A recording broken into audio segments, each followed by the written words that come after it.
TV 9 news కి స్వాగతం. Bulletin లో ముందుగా హెడ్లైన్స్.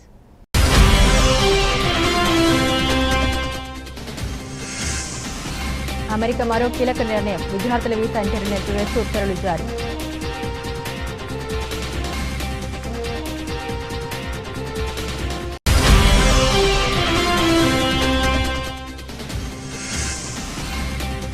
ఆ బండ్ చేసే కెనడాకు golden dome free. Donald Trump offer.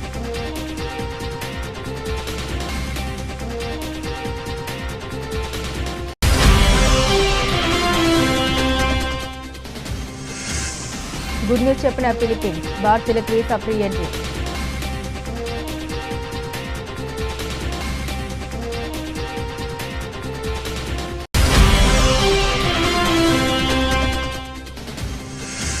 Medigadda బ్యారేజీపై ఎన్డీఏసీఏ నివేదిక భూటకమని తేలిపోయింది. Working president KTR.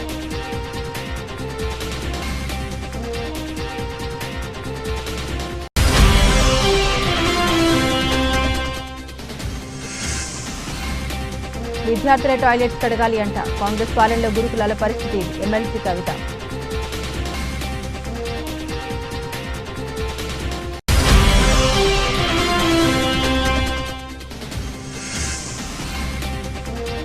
భారీగా తగ్గిన పుత్తడి. అంతర్జాతీయ మార్కెట్లో అతి విలువైన లోహాల ధరలు తగ్గుముఖం.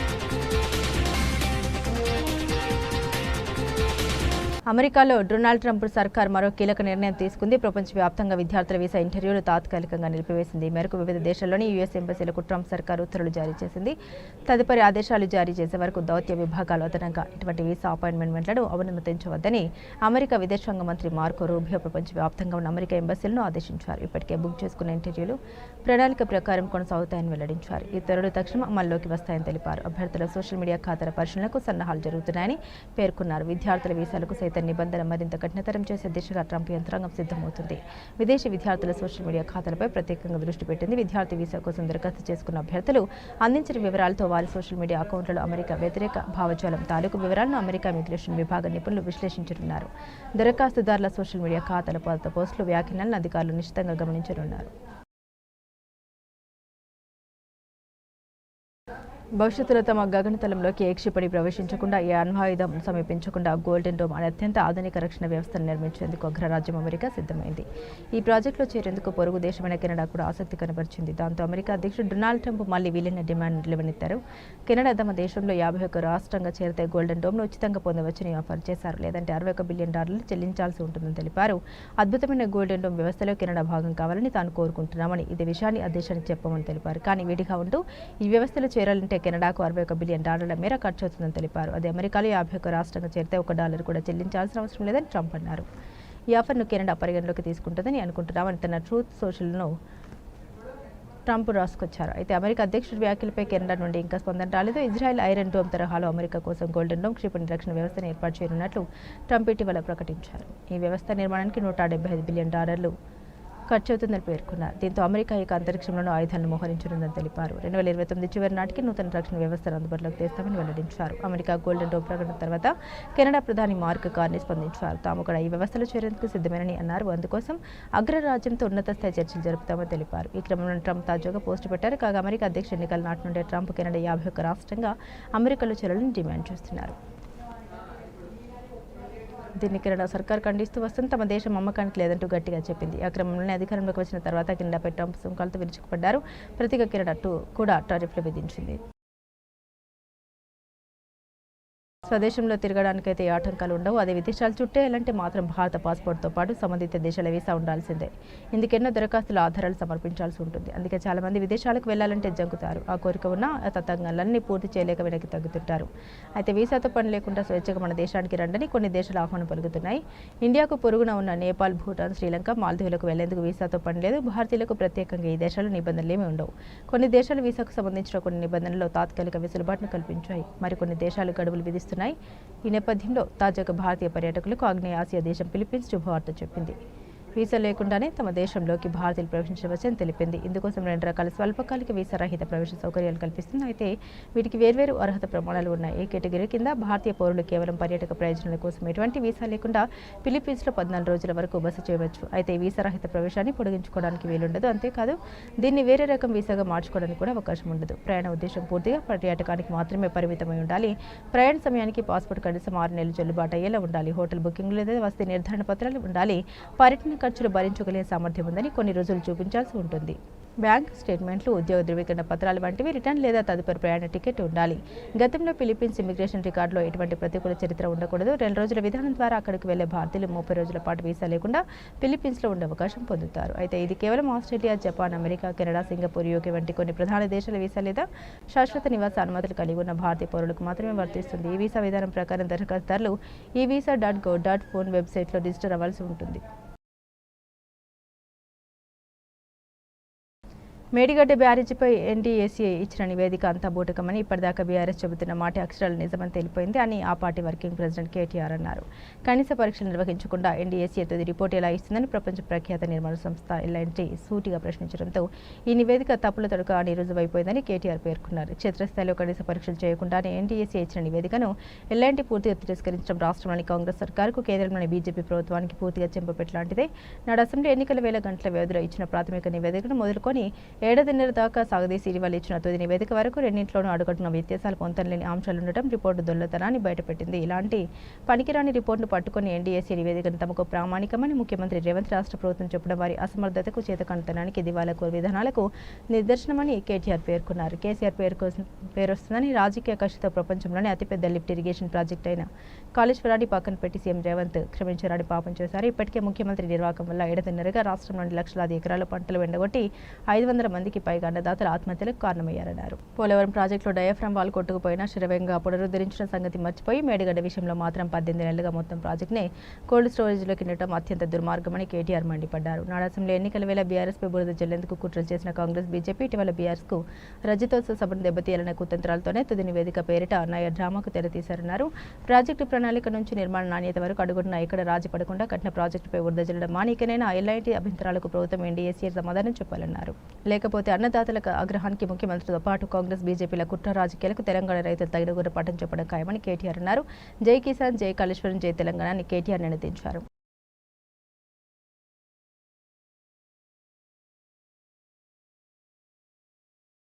కాంగ్రెస్ పాలనలో రాష్ట్ర వ్యాప్తంగా ఉన్న సోషల్ వెల్ఫేర్ గురుకుల పాఠశాలలో ఉన్న పరిస్థితిపై బీఆర్ఎస్ ఎమ్మెల్సీ కల్వకుంట్ల కవిత స్పందించారు.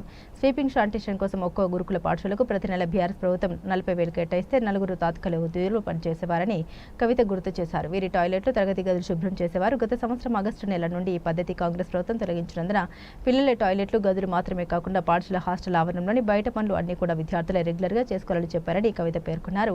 కామారెడ్డి జిల్లా బిక్కనూరు గురుకుల పాఠశాలని వాచ్మెన్ వాటర్ ట్యాంక్ క్లీన్ చేస్తూ ప్రమాదవశాత్తు మరణించు మరొకరికి తీవ్ర గాయాలయ్యాయి. రాష్ట్రంలోని 240 గురుకుల విద్యాసంస్థల్లో అసిస్టెంట్ కేర్ టేకర్లను తొలగించి వారు చేసే వార్డెన్ పనుల్ని పిల్లలతో చేయించాలని చెబుతున్నారు. ఇప్పటివరకు వార్డెన్లు అన్ని రకాల నిర్వహణ చూసుకున్న పిల్లలు కమిటీగా ఏర్పడి క్వాలిటీ చెక్ చేసుకున్న వారు, కానీ ఇకపై పిల్లల వంటశాల నిర్వహణ మరియు మేస్ పనులు కూడా చేయవలసి వస్తుందన్నారు. శ్రమను గౌరవించడం నేర్పడం వేరు, విద్యార్థులతో వెట్టి చాకరీ చేయించడం వేరు. అసలు మొత్తంగా శానిటేషన్ వర్కర్స్ తొలగించి పనులు పిల్లలతో రెగ్యులర్గా చేయించడం నేరమని కవిత పేర్కొన్నారు. ఇక్కడ ఆడియోలో వర్షం చెప్పిన దాంట్లోనే సమాధానం ఉంది. బోర్డు తుడవడం, టాయిలెట్ కడగడం ఒకటి కాదు. పిల్లలు చదువుకున్న చోట అందరూ వాడే టాయిలెట్లను వీరు క్లీన్ చేయగలరు. అది కూడా రెగ్యులర్గా. సోషల్ వెల్ఫేర్ హాస్టల్లో చదివే పిల్లలు ఏమైనా పోస్ట్ బ్యాక్గ్రౌండ్ నుండి వచ్చారా, వెళ్ళి కూర్చోగానే టేబుల్ పైకి ఫుడ్ రాత అనడం, ఎందుకు ఇలాంటి పనులు చేయాల్సిందే అని ఒక ఐఏఎస్ అనడం దుర్మార్గం.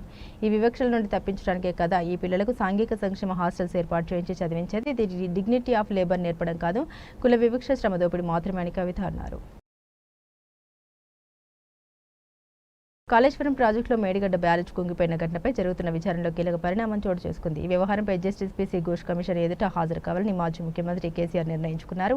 పలు దఫాలుగా రిటైర్డ్ ఇంజనీర్లు న్యాయ నిపుణులతో సంప్రదింపులు జరిపి వారి సలహాలు స్వీకరించిన అనంతరం జూన్ 5వ తేదీన విచారణకు హాజరు కావాలని ఆయన నిర్ణయించినట్లు బీఆర్ఎస్ పార్టీ వర్గాలు వెల్లడించాయి. మేడిగడ్డ బ్యారేజ్ కుంగుబాటు ఘటనపై జస్టిస్ పీసీ ఘోష్ నేతృత్వంలోని కమిషన్ ఇప్పటికే 100కు పై అధికారులు, ఇతర వ్యక్తులను విచారించింది.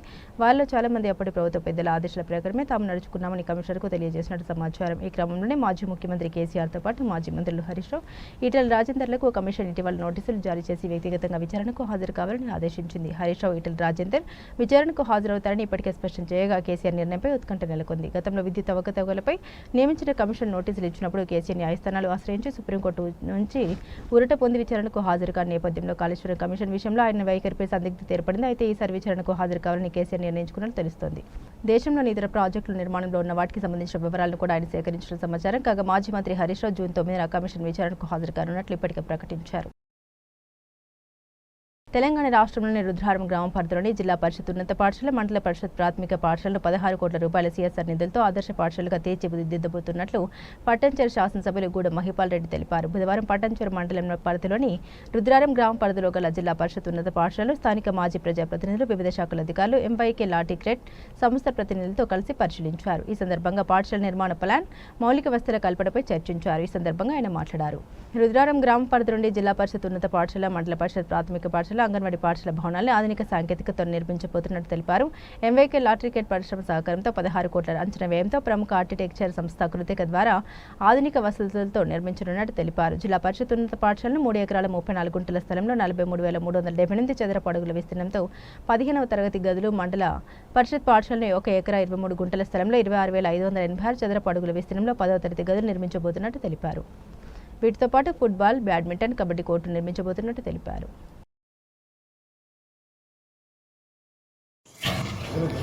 ఈరోజు పటంచెరు నియోజకవర్గంలో పటంచెరు మండలంలో భాగంగా రుద్రవరం గ్రామం ఒక హై స్కూల్, ప్రైమరీ స్కూల్, అలాగే అంగన్వాడీ పాఠశాలను లాటిగ్రేటి ఇండస్ట్రీ వారు సిఎస్ఆర్ ఫండ్ ద్వారా ఒకటి తెలంగాణలో ఒక మోడల్ స్కూల్గా కట్టాలన్న ఆలోచనతో ఒక మంచి పేరు ప్రతిష్టలు ఉన్న ఆర్కిటెక్చర్ వాళ్ళతో డిజైనింగ్ చేసి పర్సనల్గా వాళ్ళు కన్స్ట్రక్షన్ డైలీ 7-8 మంది 10 మంది ఇంజనీర్లు, సైట్ ఇంజనీర్లు పెట్టి ఈ బిల్డింగ్ నిర్మాణం జరుగుతూ ఉంది. ఇది ఆల్మోస్ట్ ఇంచుమించు 15 నుంచి 16 కోట్ల రూపాయలతోటి ఇది పూర్తి నిర్మాణం అవుతుందని చెప్పి వాళ్ళు డిపార్ట్మెంటు, ఇంజనీరింగ్ డిపార్ట్మెంటు, కంపెనీ వాళ్ళు చెప్పడం జరుగుతూ ఉంది. మేము అనుకున్నది 14 crores అయినా 2 crores అయినా పర్వాలేదు, దీన్ని రాష్ట్రంలోనే ఒక మోడల్ పాఠశాలగా తీర్చిదిద్దాలనే ఆలోచనతో స్టడీ ఒకటే కాదు ముఖ్యము, దాంతోపాటు గ్రీనరీ, అలాగే స్పోర్ట్స్కి సంబంధించిన వాలీబాల్ కోర్టు కానీ, ఫుట్బాల్ మన షటిల్ కోర్టు కానీ, కబడ్డీ కోర్టు కానీ, ఇవన్నీ గిట్ట పిల్లలకు స్పోర్ట్స్లో పార్టిసిపేట్ చేయించి ఈ పాఠశాల చదువుతున్న పిల్లలకు అన్ని రకాల సౌలతులు కలిగించి ముందుకు తీసుకుపోవడానికి ఈ ప్రణాళిక సిద్ధం చేసుకొని ముందుకెళ్తా ఉన్నాం. తప్పకుండా ఇది రాష్ట్రంలోనే అతిపెద్ద మోడల్ పాఠశాలగా కాబోతా ఉన్నది. చాలా సంతోషం. ఎందుకు చెప్తున్నాం అంటే పటాన్చెరు నియోజకవర్గం అంటే ఇక మెయిన్ రుద్రవరం పటాన్చెరు నియోజకవర్గం అంటే ఒక మినీ ఇండియా, మినీ భారతదేశం. 28 రాష్ట్రాలలో ఈ ప్రాంతంలో వారి ఉద్యోగాలు, వారి వ్యాపారాలు ఈ ప్రాంతంలో ఉంటున్నారు. వాళ్ళ పిల్లలందరికీ చదువుకుంటూ ఉంటారు. వాళ్ళందరికీ ప్రైవేటు పాఠశాల దీని ముందు ఏమాత్రం ఎక్కడ అంచనాలకు విరుద్ధంగా ఈరోజు ఈ పాఠశాల కాబోతూ ఉన్నది. కాబట్టి పూర్తి స్థాయిలో ఈ ప్రాంత పిల్లలు, ఈ ప్రాంత పేరెంట్స్ అందరూ ఈ పాఠశాల నిర్మాణమే అయ్యే సమయంలో కాకుండా ఇప్పుడు స్ట్రెంత్ పెంచుకొని మంచిగా చక్కగా బుద్ధిగా చదువుకొని మంచి రిజల్ట్ తీసుకురావాలి, ఈ ప్రాంతానికి మంచి పేరు తీసుకురావాలి కోరుకుంటూ ఈ ప్రాంతంలో ఈ కంపెనీ యాజమాన్యానికి, అలాగే ఇంజనీరింగ్ డిపార్ట్మెంట్కి, స్థానిక నాయకులకు అందరికీ పేరు పేరున ధన్యవాదాలు. నెల్లూరు కేంద్ర కార్యక్రమంలో మాజీ మంత్రి కాకాని గోవర్ధన్ రెడ్డితో YSRCP Nellore city incharge MLC Parvathareddy Chandrasekhar Reddy ములాఖాత్ అయ్యారు. ఎమ్మెల్సీ పర్వతిరెడ్డి చంద్రశేఖర్ రెడ్డి మాట్లాడారు. కాకాని గోవర్ధన్ రెడ్డి ఎంతో ధైర్యంగా ఉన్నారని తెలిపారు. చేయని తప్పుకు అక్రమ కేసు బనాయించి కూటమి ప్రభుత్వం కాకాని గోవర్ధన్ రెడ్డి గారిని జైల్లో పెట్టిందన్నారు. ఈ కేసులో కాకాని గోవర్ధన్ రెడ్డికి ఎలాంటి సంబంధం లేదని కక్షపూర్తంగానే ఇరికించారని అన్నారు. మైన్స్ కేసుకు సంబంధించి గత ప్రభుత్వంలోనే విచారణ జరిగి ఎలాంటి అక్రమాలు చోటు చేసుకోలేదని అధికారులు రిపోర్ట్ ఇచ్చారని, అయినప్పటికీ కూటమి ప్రభుత్వం ఇచ్చిన తర్వాత కక్ష సాధింపు చర్యలో భాగంగా కేసు నమోదు చేసిందన్నారు. కూటమి ప్రభుత్వం ఇచ్చిన హామీలు అమలు చేయకపోవడంతో ప్రశ్నిస్తున్న గొంతును నొక్కాలని ప్రభుత్వం ఈ అక్రమ కేసు బనాయించిందన్నారు. ఈ కేసులో కాకని గోవర్ధన్ రెడ్డి క్లీన్ చీట్తో బయటకు వస్తారని తెలిపారు. జైల్లో కాకని గోవర్ధన్ రెడ్డిని కలిసినప్పుడు కార్యకర్తలకు అండగా ఉండి వైఎస్ఆర్ కాంగ్రెస్ పార్టీ కార్యక్రమాలను ప్రజల్లోకి మరింత విస్తృతంగా తీసుకెళ్లాలని సూచించారని తెలిపారు. ఈరోజు ములాఖతులో గోవర్ధన్ రెడ్డి గారిని కలవడం జరిగింది. గోవర్ధన్ రెడ్డి గారు చాలా ధైర్యంగాను చాలా మనోధైర్యంతో కూడా ఉన్నారు. ఎందుకంటే ఈ కేసు అక్రమం కేసు అని ప్రజలందరికీ కూడా తెలుసు. ఒక జిల్లాలోనే కాదు రాష్ట్ర వ్యాప్తంగా అందరికీ కూడా తెలుసు. ఎక్కడ కూడా ఆయన మైనింగ్ చేసింది కానీ ఆయన మైనింగ్కి సంబంధించి పర్మిషన్స్ ఇస్తూ సంతకాలు పెట్టడం కానీ ఇలాంటివి ఏమీ లేవు. ఏదో ఒక కేసును పెట్టాలని సంవత్సరం రోజులుగా వెతికి ఏ కేసు కూడా దొరక్క లాస్ట్కి ఇది పాత కేసు, గత ప్రభుత్వమే దీని మీద విచారణ చేసి దీంట్లో ఏం జరగలేదని చెప్పి గత ప్రభుత్వంలోనే తెలిసినటువంటి కేసుని మళ్ళీ అదే అధికారుల దగ్గర మళ్ళీ కేసు పెట్టించడం, ఆ కేసుని తీసుకొని వచ్చి దాంట్లో కూడా ఆ కేసులో జస్ట్ అదొక పెనాల్టీలు వేసి వదిలేస్తారన్న ఆలోచనతో దాంట్లో ఎస్సీ ఎస్టీ కేసుని కానీ అలానే జెలటిన్ స్టిక్స్తో బ్లాస్ట్ చేయాలనే ఆలోచన చేస్తున్నారని వీటన్నిటిని సెక్షన్స్ అన్నింటినీ కూడా యాడ్ చేసి బెయిల్ రాకుండా లోపల నిర్బంధించాలన్న ఆలోచనతో పెట్టినటువంటి కేసే తప్ప ఇంకోటి కాదని ప్రజలందరికీ తెలుసు. ఈ విషయం ఆయనకు కూడా తెలుసు. అయితే ఈ కేసు మీద చట్టపరంగా పోరాటం ఖచ్చితంగా చేయడం కూడా జరుగుతుంది. అదేవిధంగా గోవర్ధన్ రెడ్డి గారు మాట్లాడిన అరగంట సేపట్లో కూడా ప్రజల గురించి కానీ అలానే కార్యక్రమాల గురించి కానీ పార్టీ గురించి ఆయన మాట్లాడడం వల్ల జరిగింది. అంటే యథావిధిగా సర్వేపల్లి కాన్స్టిట్యున్సీలో ఉన్నటువంటి కార్యకర్తలకు కానీ నాయకులకు కానీ ఒక భరోసాను కల్పిస్తూ అక్కడ యాక్టివ్గా ఉండడం, అలానే జిల్లాలో కూడా మన పార్టీ ఎప్పుడైతే ఇంతకు ముందు లాగానే పార్టీ కార్యక్రమాలు వాటన్నిటిని కూడా చేయాలనే ఆలోచనతో ఆయన డిస్కస్ చేయడం కూడా జరిగింది. తప్పకుండా గోవర్ధన్ రెడ్డి గారి ఆలోచనలు ఆశయాలన్నీ కూడా తెలుసు. వాటన్నింటినీ బేస్ చేసుకొని తప్పకుండా రాబోయే రోజుల్లో ఆ కార్యక్రమాలు కూడా చేయడం జరుగుతుంది. అదేవిధంగా జూన్ 4వ తారీఖున వెన్నుపూట దినాన్ని కూడా నిర్వహించాలని జగన్మోహన్ రెడ్డి గారు నిర్ణయం తీసుకోవడం జరిగింది. దాని గురించి కూడా గోవర్ధన్ రెడ్డి గారు డిస్కస్ చేస్తారు. అది నెల్లూరు జిల్లాలో చక్కగా చేయాలని ఆయన కొన్ని సలహాలు కూడా చెప్పడం జరిగింది. అలా గోవర్ధన్ రెడ్డి గారు ఎప్పుడు కూడా ఇంతకుముందు కానీ ఇప్పుడు కానీ ఎప్పుడైనా కూడా ఆయన ఒకటే ఆలోచిస్తారు. పార్టీ కమిట్మెంట్ ఒకటి, ప్రజలకు సంబంధించినటువంటి కమిట్మెంట్ ఒకటి. అలా ఒక మంచి కమిట్మెంట్ ఉండే లీడర్ ఇలా అక్రమ కేసుల్లో లోపల పెట్టడం అంత మాత్రాన ఎవరు కూడా వైఎస్ఆర్సీపీ పార్టీ నాయకులు కానీ కార్యకర్తలు కానీ వెనకడిగేసేది ఉండదు. పార్టీ ఈరోజు అధికారంలో ఉన్న పార్టీ ఒకటే ఆలోచిస్తూ ఉంది. వాళ్ళు ప్రశ్నించే వాళ్ళు ఎక్కువ అవుతా ఉన్నారు. ప్రజలందరూ కూడా రోడ్డు మీదకి వస్తూ ఉన్నారు. వీటన్నిటిని నిలుపుదల చేయాలంటే ఎవరైతే మాట్లాడుతుంటారో వాళ్ళ మీద అక్రమ కేసులు పెట్టాలనే ఆలోచనతోనే ఈ కేసులు ఇట్లాంటివన్నీ కూడా పెట్టడం జరిగింది. అంత మాత్రమే ఎవరు కూడా పార్టీలో ఆలోచించి భయపడే వాళ్ళు ఎవరు లేరు. ప్రజలు కూడా ఎవరు కూడా ఆలోచించరు. తిరుగుబాటు అయితే వస్తుంది ఇట్లా చేసుకుంటూ పోతే. సో తప్పకుండా నెల్లూరు జిల్లాలో వైఎస్ఆర్ కాంగ్రెస్ పార్టీ తరఫున కానీ అలానే సర్వేపల్లి కాన్స్టిట్యున్సీలో కూడా ఆ పార్టీ క్యాడర్ని కానీ అందరినీ కూడా యాక్టివ్గా ఉంచడానికి గోవర్ధన్ రెడ్డి గారు కొన్ని సూచనలు సలహాలు కూడా చెప్పడం కూడా జరిగింది.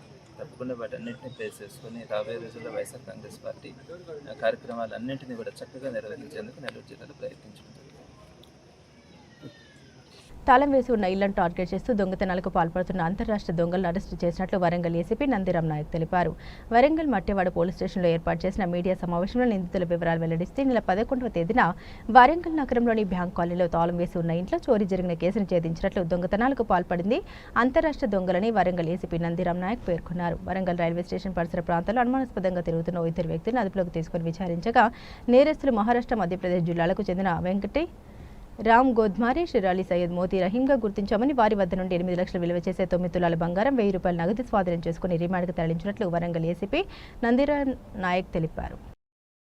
తారీఖున సుమారు 7 గంటల సమయంలో మటవాడ పోలీస్ స్టేషన్ పరిధిలోని బ్యాంక్ కాలనీలో బయ్యస్వామి గారి ఇంట్లో కొంతమంది గుర్తు తెలియనటువంటి దొంగలు దొంగతనం చేసిందనేటువంటిది కంప్లైంట్ రావడం జరిగింది. దాంట్లో 10 తులాల బంగారము సుమారుగా దొంగలు ఎత్తుకపోయారని చెప్పేసి మటవాడ పోలీస్ స్టేషన్లో అదే రోజు వచ్చి కంప్లైంట్ ఇవ్వడం జరిగింది. ఆ కంప్లైంట్ పైన మా మటవాడ సిఐ గారు కేసు నమోదు చేసి ఎస్ఐ నవీన్ ఆధ్వర్యంలో ఒక డెడికేటెడ్ టీమ్ ఈ దొంగలను పట్టుకోవడానికి ఒక డెడికేటెడ్ టీమ్ను ఫామ్ చేసి ఈ కేసు ఛేదించడానికి ఎఫర్ట్స్ స్టార్ట్ చేయడం జరిగింది. అందులో భాగంగానే మా టీం అన్ని రకాల ఎవిడెన్సెస్, ఇటు టెక్నికల్ ఎవిడెన్స్, అటు హ్యూమన్ ఇంటెలిజెన్స్, అన్ని రకాల ఎవిడెన్సెస్తోని ఈ నేరస్తులను గుర్తించడం జరిగింది. వెంకటి రామ ఓద్మా ఇతని మధ్యప్రదేశ్, షేరాలి సయ్యద్ మోతీ అలియాస్ రహీం ఈయనది మహారాష్ట్ర. వీళ్ళు ఇద్దరు కూడా చాలా ముఖ్యమైనటువంటి నేరస్తులు. వీళ్ళపైన గతంలో చాలా నేరాలు ఉన్నాయి. ఈ సయ్యద్ మోతీ అలియాస్ రహీం పైన 2 మర్డర్ కేసులు కూడా మహారాష్ట్రలో నమోదు అయి ఉన్నాయి. సో వీళ్ళిద్దరూ వరంగల్ రైల్వే స్టేషన్కి వచ్చి, యాక్చువల్లీ వీళ్ళ మోడస్ ఆపరెండి ఎట్లుంటుందంటే, ఏదో ఒక ట్రైన్ ఎక్కడము, రైల్వే స్టేషన్లో దిగడము, సమీపంలో ఉన్నటువంటి కాలనీకి వెళ్ళడము, ఒక ఇల్లు సెలెక్ట్ చేసుకోవడము, ఆ ఇంట్లో దొంగతనం చేసుకొని మళ్ళీ తిరిగి వెళ్ళిపోవడము వీళ్ళ మోడస్ ఆపరెండి. అదే రకంగా వీళ్ళిద్దరు కలిసి ట్రైన్లో వరంగల్ రైల్వే స్టేషన్కి వచ్చి 11వ తారీఖు మేన రైల్వే స్టేషన్లో దిగిన తర్వాత వాళ్ళు నడుచుకుంటూ మన బ్యాంక్ కాలనీకి వచ్చి ఈ బయ్యస్వామి గారి ఇంటిని సెలెక్ట్ చేసుకొని వాళ్ళ ఇంట్లో ఎవరు లేనిది చూసి తాళాలు పగలగొట్టి ఇంట్లోకి దూరి ఉన్నటువంటి 10 తులాల బంగారాన్ని ఎత్తుకొని పోవడం జరిగింది.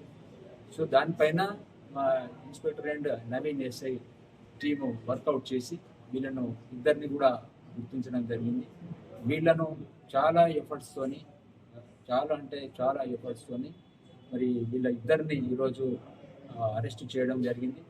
వీళ్ళ దగ్గర ఇంటాక్ట్ ప్రాపర్టీ ఏదైతే ఇంట్లో నుంచి బంగారం పోయిందో సేమ్ ఇంటాక్ట్ ప్రాపర్టీని ఆ ఇద్దరు నేరస్తుల దగ్గర ఈరోజు స్వాధీనం చేసుకొని వాళ్ళని ఈరోజు రిమాండ్కి పంపడం జరుగుతూ ఉంది. సో ఇది యాక్చువల్గా అంతర్రాష్ట్ర ముఠా, ఇది చాలా ఇంపార్టెంట్ నేరస్తులు. సో విత్ ఇన్ షార్ట్ పీరియడ్లో, విత్ ఇన్ మనకు 15 డేస్లోనే ఇంత ఇంపార్టెంట్ క్రైమ్ను నిజంగా కూడా మా inspector Gopi and SI Naveen ఆధ్వర్యంలో ఎంతో నైపుణ్యాన్ని ప్రదర్శించి చాలా చాకచక్యంగా ఈరోజు ఇద్దరు నేరస్తులను పట్టుకొని ఇంటాక్ట్ ప్రాపర్టీని. ఆంధ్రప్రదేశ్లో కాంగ్రెస్ పార్టీకి పూర్వ వైభవం తీసుకొచ్చి క్షేత్రస్థాయిలో పార్టీని బలోపేతం చేసే దిశగా ఏపీ కాంగ్రెస్ కమిటీ అధ్యక్షురాలు వైఎస్ షర్మిల కీలక అడుగులు వేస్తున్నారు. రాష్ట్ర వ్యాప్తంగా అన్ని జిల్లాలను కలుపుతూ విస్తృత పర్యటనకు శ్రీకారం చుట్టనున్నారు. ఈ పర్యటన ద్వారా పార్టీ శ్రేణుల్లో నూతన ఉత్సాహం నింపడంతో పాటు ప్రజలతో మమేకమై వారి సమస్యలను నేరుగా తెలుసుకోవాలని షర్మిల లక్ష్యంగా పెట్టుకున్నారు. వైఎస్ షర్మిల చేపట్టనున్న ఈ రాష్ట్ర స్థాయి పర్యటన జూన్ 9న చిత్తూరు జిల్లా నుండి ప్రారంభమవుతుందని కాంగ్రెస్ పార్టీ రాష్ట్ర కార్యాలయం అధికారికంగా వెల్లడించింది. అక్కడి నుండి వరుసగా రాష్ట్రంలోని అన్ని జిల్లాలు ఆమె పర్యటిస్తారు. ఈ సుదీర్ఘ పర్యటన జూన్ 30న కృష్ణా జిల్లా మచిలీపట్నంలో ముగుస్తుంది. ఆ రోజు అక్కడ నిర్వహించే ముగింపు సభకు పార్టీ పెద్దలు హాజరు కానున్నట్లు సమాచారం. మొత్తం 22 రోజుల పాటు సాగే ఈ యాత్రలో షర్మిల ప్రతి జిల్లాలోని పార్టీ నాయకులు, కార్యకర్తలతో ప్రత్యేకంగా సమావేశమవుతారు. అంతేకాకుండా ప్రజలను కలిసి వారి సాధక బాధల్ని వింటూ కాంగ్రెస్ పార్టీ ఆవశ్యకతను వారికి వివరించనున్నారు. ఈ పర్యటన వెనుక అప్పలు కీలక లక్ష్యాలు ఉన్నాయని ఆ పార్టీ వర్గాలు తెలిపాయి. ప్రధానంగా క్షేత్రస్థాయిలో పార్టీ కేడర్ను ఉత్తేజపరచడం, ప్రజల సమస్యలు విని అర్థం చేసుకోవడం, పార్టీ కార్యక్రమాలు ప్రజల్లోకి బలంగా తీసుకెళ్లడం, అలాగే కాంగ్రెస్ పార్టీకి నూతన జవసత్వాలు అందించడం ఈ పర్యటన ముఖ్య లక్ష్యమని పేర్కొన్నారు. ఈ పర్యటన ద్వారా రాష్ట్రంలో కాంగ్రెస్ పార్టీకి మళ్లీ పూర్వపు బలం చేకూరుతుందని పార్టీ శ్రేణులు ధీమా వ్యక్తం చేస్తున్నాయి. గత 4 రోజులుగా పెరుగుతూ వచ్చిన బంగారం ధరలు భారీగా తగ్గాయి. అంతర్జాతీయ మార్కెట్లో అతి విలువైన లోహాల ధరలు తగ్గుముఖం పట్టడంతో దేశీయంగా దిగొచ్చాయి. ఢిల్లీ బులియన్ మార్కెట్లో తులం బంగారం ధర 800 దిగొచ్చి 98,500గా నమోదైంది. ఈ విషయాన్ని ఆల్ ఇండియా సరఫరా అసోసియేషన్ వెల్లడించింది. అలాగే 99.5% స్వచ్ఛత కలిగిన 10 గ్రాముల బంగారం ధర 800 రూపాయలు దిగొచ్చి 98,000గా నమోదైంది. బంగారంతో పాటు వెండి ధరలు కూడా భారీగా దిగొచ్చాయి. పారిశ్రామిక వర్గాలు నాణ్యాల తయారీదారుల నుండి కొనుగోలు నిలిచిపోవడంతో కిలో వెండి 1,370 తగ్గి 99,000గా నమోదైంది. ఔన్స్ గోల్డ్ ధర $45 కరిగిపోయి $3,296.92గా నమోదైంది. స్టాక్ మార్కెట్ల వరుస ర్యాలీకి బ్రేక్ పడింది. బ్యాంకింగ్, ఐటీ, వాహన రంగ షేర్లలో ప్రాఫిట్ బుకింగ్ జరగడంతో వరుసగా 2 రోజులుగా పెరుగుతూ వచ్చిన సూచీలు భారీగా నష్టపోయాయి. ఒక దశలో 1000 పాయింట్లకు పైగా నష్టపోయిన 30 షేర్ల ఇండెక్స్ సూచీ సెన్సెక్స్ 82,000 పాయింట్ల దిగువకు పడిపోయింది. చివరకు మార్కెట్ ముగిసే సమయానికి 624.82 పాయింట్లు కోల్పోయి 81,551.63 వద్ద స్థిరపడింది. 30 సూచీలో 25 షేర్లు నష్టపోగా కేవలం 5 సూచీలు లాభపడ్డాయి. మరో సూచీ ఎన్ఎస్ఈ నిఫ్టీ కూడా 174.95 పాయింట్లు కోల్పోయి 24,826.20 వద్ద స్థిరపడింది. బయటపడింది. లాభాల్లో ప్రారంభమైన సూచీలకు అంతర్జాతీయ మార్కెట్ల నుండి వచ్చిన ప్రతికూల సంకేతాలు నష్టాల్లోకి నెట్టాయి. దీంతో ఇరు సూచీలు 1% పైగా కోల్పోయి చివరిలో భారీ నష్టాలు తగ్గించుకోగలిగాయి. పారిశ్రామిక తయారీ రంగ గణాంకాల విడుదలకు ముందు ముదుపర్లు ముందస్తుగా అమ్మకాలకు మొగ్గు చూపడం సూచీల నష్టాలకు ప్రధాన కారణమని దలాల్ స్ట్రీట్ వర్గాలు వెల్లడించాయి. బుధవారం పారిశ్రామిక తయారీ రంగ గణాంకాలతో పాటు ఈ వారం చివరిలో దేశ జీడీపీ గణాంకాలు కూడా విడుదల కానున్నాయి. సూచీలో అల్ట్రాటెక్ సిమెంట్ గరిష్టంగా 2.21% నష్టపోయి టాప్ లూజర్గా నిలిచింది. దీంతో పాటు ITC 2%, Tata Motors, NTPC, Axis Bank, HCL, Mahindra and HDFC Bank, ICICI బ్యాంకులు నష్టపోయాయి. ఇండియన్ ప్రీమియర్ లీగ్ చరిత్రలోనే యువ ఆటగాడు రిషబ్ పంత్కు ఈసారి అత్యధిక ధర 27 కోట్లు పైగా కెప్టెన్సీ కూడా. దాంతో అతడిపై భారీ అంచనాలు. కానీ పంత్ వాటిని అందుకోలేక ఘోర వైఫల్యంతో తీవ్ర విమర్శలు ఎదుర్కొన్నాడు. అయితే మంగళవారం సొంత మైదానం ఎకానా స్టేడియంలో రాయల్ ఛాలెంజర్స్ బెంగళూరు ఆర్సీబీతో జరిగిన ఐపీఎల్ ఆఖరి లీగ్ మ్యాచ్లో లక్నో బ్యాటర్ రిషబ్ పంత్ శతకంతో చెలరేగాడు. కేవలం 54 బంతుల్లో అతను సెంచరీ బాదాడు. ఈసారి ఐపీఎల్లో పెద్దగా ఫామ్లో లేని పంత్ లీగ్ చివరి మ్యాచ్లో మాత్రం తన స్ట్రోక్ ప్లేతో అభిమానులు అలరించాడు. శతకం పూర్తి కాగానే బ్యాట్ హెల్మెట్ను పక్కన పడేసి గాల్లో పల్టీ కొడుతూ వెరైటీ సెలబ్రేషన్స్ చేసుకున్నాడు. జిమ్నాస్టిక్ తరహాలో గాల్లో ఎగిరి తన ఆనందాన్ని వ్యక్తం చేశాడు. నిజానికి ఈ సీజన్ ఐపీఎల్లో పంత్ తన బ్యాటింగ్ పవర్ చూపించలేకపోయాడు. ఎట్టకేలకు లాస్ట్ మ్యాచ్లో సెంచరీతో మళ్లీ ఫామ్లోకి వచ్చేశాడు. వింటేజ్ పంత్ అంటే ఏంటో చూపించాడు. ఈ మ్యాచ్లో 6 4తో ఆకాశ్ హద్దుగా రెచ్చిపోయాడు. 61 బంతుల్లో 118 రన్స్ చేసి నాట్అవుట్గా నిలిచాడు. దీంతో సెంచరీ తర్వాత పంత్ ఒక రేంజ్లో సెలబ్రేట్ చేసుకున్నాడు. ఇక పంత్ సెంచరీ చేసిన లక్నో జట్టుకు విజయం మాత్రం దక్కలేదు. ఈ మ్యాచ్లో ఆర్సీబీ 6 వికెట్ల తేడాతో విజయం సాధించింది. మొదటి బ్యాటింగ్ చేసిన ఎల్ఎస్జీకి రిషబ్ పంత్ 61 బంతుల్లో 118 నాట్అవుట్, 11 4లు, 8 సిక్సర్లు, అజయ్ శతకంతో చెలరేగ్గా మిచెల్ మార్ష్ 37 బంతుల్లో 67, 4 4లు, 5 సిక్సర్లు రాణించడంతో అజట్ 20 ఓవర్లలో 3 వికెట్ల నష్టానికి 227 పరుగుల భారీ స్కోర్ చేసింది.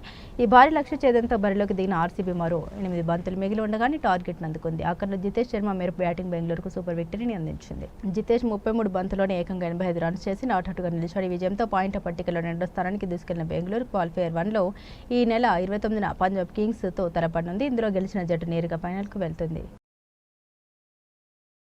టాలీవుడ్లో మరో కొత్త కాంబో తెరపైకి రాబోతుంది. Mega power star Ram Charan, star director Trivikram Srinivas కాంబినేషన్లో ఒక సినిమా రాబోతుందనే వార్తలు టాలీవుడ్లో హాట్ టాపిక్గా మారాయి. ప్రస్తుతం అందుతున్న సమాచారం ప్రకారం ఈ క్రేజీ కాంబోలో సినిమా వచ్చే అవకాశం ఉందని తెలుస్తోంది. త్రివిక్రమ్ చివరి చిత్రం గుంటూరు కారం తర్వాత తన తదుపరి ప్రాజెక్టు విషయంలో సస్పెన్స్ కొనసాగింది.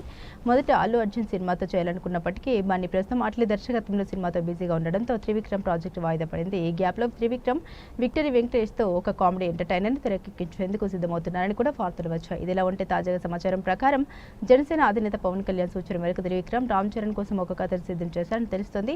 ఈ కథను చరణ్ కు వినిపించుకు ఆయన కూడా ఓకే చేశారని ప్రచారం జరుగుతుంది. అంతేకాదు ఈ చిత్రానికి పవన్ కళ్యాణ్ నిర్మాతగా వ్యవహరించే అవకాశం ఉందని కూడా వార్తలు వస్తున్నాయి. రామ్ చరణ్ ప్రస్తుతం బుచ్చుబాబు దర్శకత్వంలో పెద్ద సినిమా షూటింగ్ లో బిజీగా ఉన్నారు. ఈ సినిమా 2026లో విడుదలయ్యే అవకాశం ఉంది. పెద్ద తర్వాత సుకుమార్ దర్శకత్వంలో ఒక సినిమా చూడడానికి చరణ్ కమిట్ అయ్యారు. అయితే సుకుమార్ తన స్క్రిప్ట్ వర్క్ ఎక్కువ సమయం తీసుకున్నందున ఈ గ్యాప్ లో త్రివిక్రమ్తో సినిమా చేయడానికి చరణ్ ఆసక్తి చూపిస్తున్నారని టాక్. త్రివిక్రమ్ రామ్ చరణ్ మధ్య త్వరలోనే ఒక అధికారిక సమావేశం జరగనుందని, ఈ ప్రాజెక్టుపై త్వరలో స్పష్టత వచ్చే అవకాశం ఉందని సినీ వర్గాల సమాచారం. ఒకవేళ ఈ కాంబినేషన్లో సెట్ అయితే 2020లో ఈ సినిమా విడుదలయ్యే అవకాశం ఉందని తెలుస్తుంది. ఈ ప్రాజెక్టు కార్యరూపం దాల్చుతుందా లేదా చూడాలి. బులెటిన్ ముగించే ముందు హెడ్లైన్స్ మరోసారి.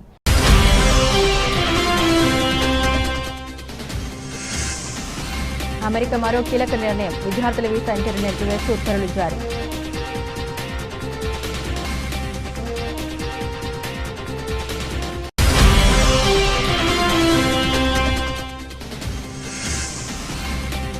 ఆ పని చేసే కెనడాకు golden dome free, Donald Trump offer.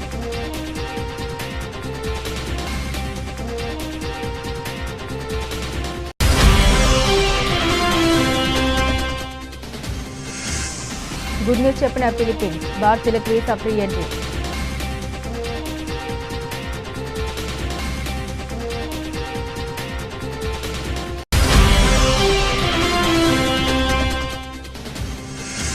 Medigadda బ్యారేజీపై ఎన్డీఏసీఏ నివేదిక భూటగమని తేలిపోయింది. Working president KTR.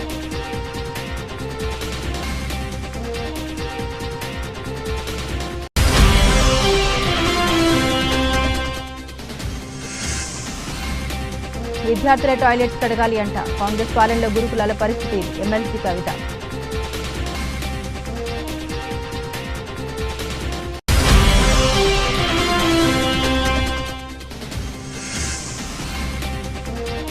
భారీగా తగ్గిన పుత్తడి, అంతర్జాతీయ మార్కెట్లో అతి విలువైన లోహాల ధరలు తగ్గుముఖం.